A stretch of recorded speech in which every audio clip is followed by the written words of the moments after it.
किछ नाही जमुना आवे मेरे राम राय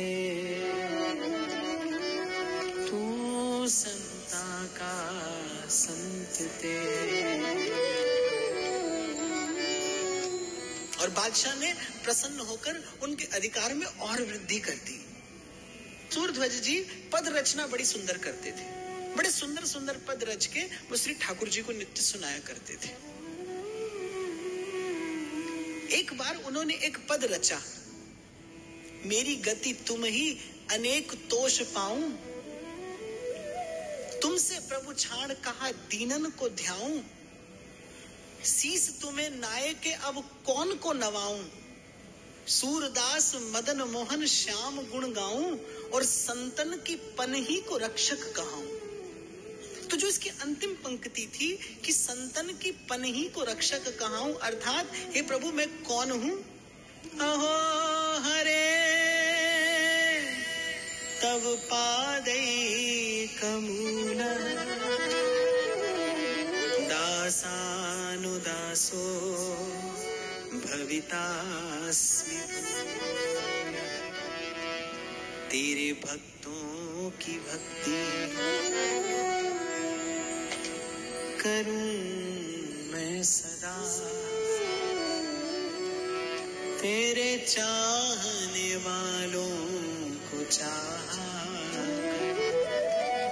हे प्रभु मैं आपके दासों का दास, संतन की पनही को रक्षक कहाऊं, सूरदास मदन मोहन श्याम गुण गाऊं,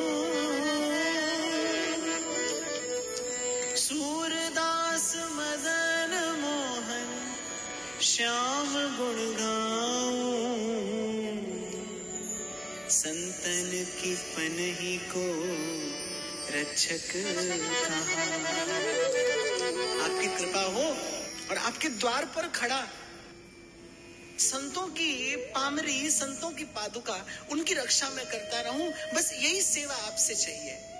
बस इतनी कृपा इस दास पर करिए प्रभु कि आपके द्वार पर खड़ा, आपके द्वारपाल की भांति संत जो पादुका छोड़ जाएं, मैं बस उन संतों की चरण पादुका की सेवा करता रहूं, उन संतों की चरण रेणु का सेवक बना रहूं।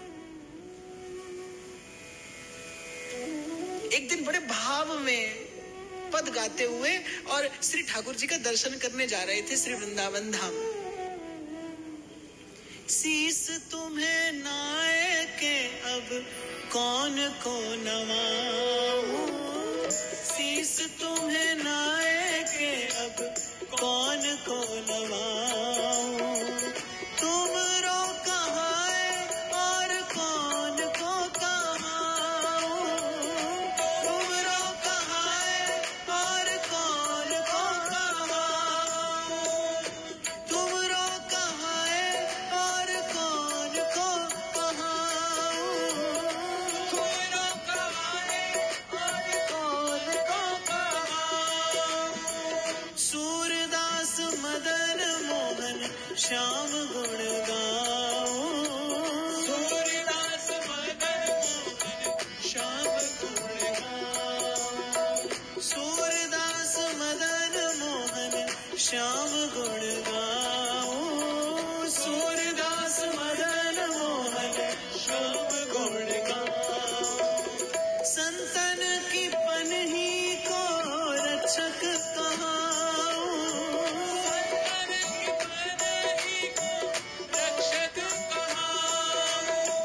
संतन की पनही को रक्षक कहाऊं, संतन की पनही को रक्षक कहाऊं। इस प्रकार भावमय विगलित वाणी, नैनों से अश्रु झरते जैसे ही मंदिर के द्वार पर पहुंचे, गा रहे थे, बार बार गा रहे थे, संतन की पनही को रक्षक कहाऊं, संतन की पनही को रक्षक कहाऊं, संतन की पनही को रक्षक कहाऊं,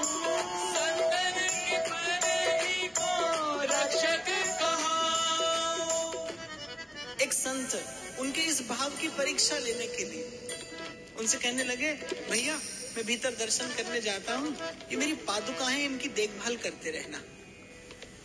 संत तो भीतर चले गए उनके भाव की परीक्षा लेने के लिए।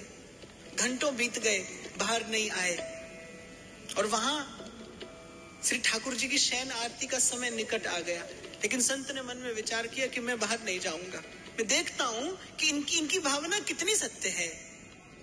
और वहां सूर्य ध्वज द्वार पर खड़े ये पंक्ति गा रहे हैं और न्यौछावर हो रहे हैं अपने प्रभु की कृपा कर कि प्रभु मैंने तो केवल गाया था, आपने मेरे भाव को इतनी शीघ्र अंगीकार कर लिया। मैंने जो कहा आपने वो सेवा का अवसर मुझे तुरंत प्रदान कर दिया। आपके जैसा कृपालु और कौन होगा।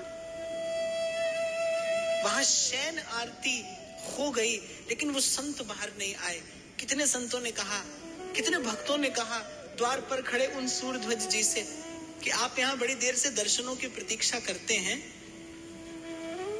थोड़ी देर के लिए ये सेवा हम करते हैं, आप झट से जाइए और भीतर दर्शन करके आ जाइए। सूर्यध्वज जी ने कहा, नहीं, मुझे संत कहकर गए थे जब तक लौट कर ना आऊं मेरी पादुका की रक्षा करना, तो जब तक लौट कर नहीं आए तब तक मैं जा नहीं सकता। और वहां मंदिर में भीतर शयन आरती हो गई, पट बंद हो गए। संत जब बाहर आए और उसी प्रकार सूर्यध्वज जी को कीर्तन करते देखा तो उनके नेत्रों से भी अश्रु छलछला आए कि मैंने ऐसे भक्त हृदय की परीक्षा ली। ये वाणी केवल इनकी जिह्वा की, केवल ये वाणी, ये भाव केवल इनकी जिह्वा का विलास नहीं है, ये वस्तुतः इनके हृदय का भाव है। मैंने ऐसे भक्त हृदय की परीक्षा ली। संत क्षमा याचना करने लगे। सूर्यध्वज जी ने उठाकर हृदय से लगाया, बोले प्रभु आपने मुझे सेवा का अवसर दिया, आप यदि मुझ पर ये कृपा नहीं करते तो वो केवल मेरी वाणी का विलास बन के रह जाता। आप माध्यम बने और मेरे प्रभु ने मुझे मेरे भावना की पूर्ति का ये सुंदर अवसर प्रदान कर दिया। आप कृपा नहीं करते तो मेरे जीवन में ये घड़ी कैसे आती। संत तो चले गए और सूरदास जी जो ही देहली पर प्रणाम किए,